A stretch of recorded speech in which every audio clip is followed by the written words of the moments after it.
Hello, you are watching Western Reserve News. I'm your host, Bruce Rogers, and we invite you to sit back and watch the highlights of meetings that we are doing this week.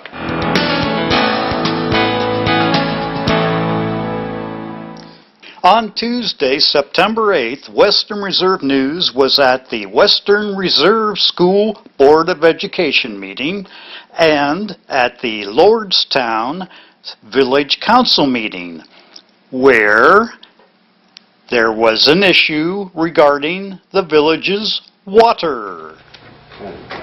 Bruce Platt, 1952 Salt Springs Road. I'm here more as the water superintendent at this time. We received a letter, meaning the Lordstown Village Public Water System. We received a letter from the Ohio Environmental Protection Agency, and it's dated August the 20th, and its subject is violation of maximum contaminant level for our THMs.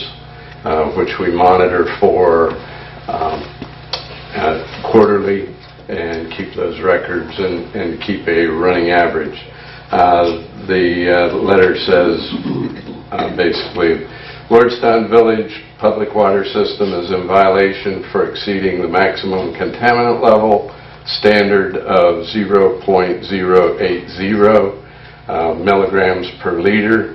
As established in the Ohio Administrative Code, OAC, Section 3745-82-12 for TTHMs, which is trihalomethanes. That's a disinfectant byproduct that is in the water, gets there through chlorination and all the chemical reactions to disinfect the water. It says compliance with the maximum contaminant level is based on a locational running average, annual average. But the water contamination is so low, you'd have to drink a lot of pennies. They're really not dangerous levels. They have been found suspected to cause cancer if you consume the water over an extended period of time. So the discussion with Mr. Vigorito was you had to drink for 70 years an elevated level. And this, they're talking, when they say 0.80 or 0.080 milligrams per liter. That's actually parts per billion. So they're talking about 80 pennies out of a billion pennies. So it's a microscopic amount.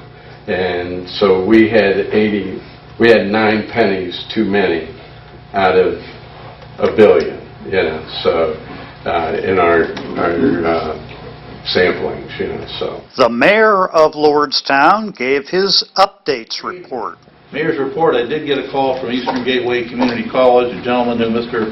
Mansell and I have met with, and he said he will be bringing somebody up that is still a good potential that may become a welding lab for Eastern Gateway Community Colleges. There's been dialogue with Lincoln Electric, and we're hopeful that if this goes through and we can get an agreement, eventually they would expand and take the whole building. That's our hopes. Whether that happens, can't say for sure. A week ago there was a fundraiser held at Ross Foods. It was for the Ladies Auxiliary. The meat was donated. It was a fire chief's daughters who raised the hogs. The meat was cut over at Charlene Farms, and it was donated by Clean Energy Futures, Mr. Seidowitz.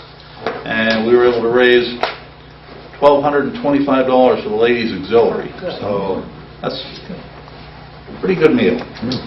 Mr. Blank and I met with a representative from the Treasurer's Office, and we were also at Chamber of Salute to Business the other day, and they had a presentation of Ohio Checkbook, and that's where a lot of different governmental entities are putting their budgets online. and it was a very good presentation. Everybody who was there were pretty well impressed with it, and we will be having our village budget put online probably all the years, starting when starting from when we were last audited, so I can't remember. Is that last year and this year, Bill? I believe that was 12 and 13. 12 and 13. So we'll be having those put online. It will take a while to get the paperwork taken care of, but we will be having our budget through Ohio checkbook, through the Treasurer's Office. A lot of other communities are doing that for the sake of transparency, and we feel that would be quite beneficial for all. I do have an appointment this evening for the auxiliary police. I'd like council to confirm, and also be asking for an executive session, contract negotiations for water for the energy plant. That's it for the mayor's report.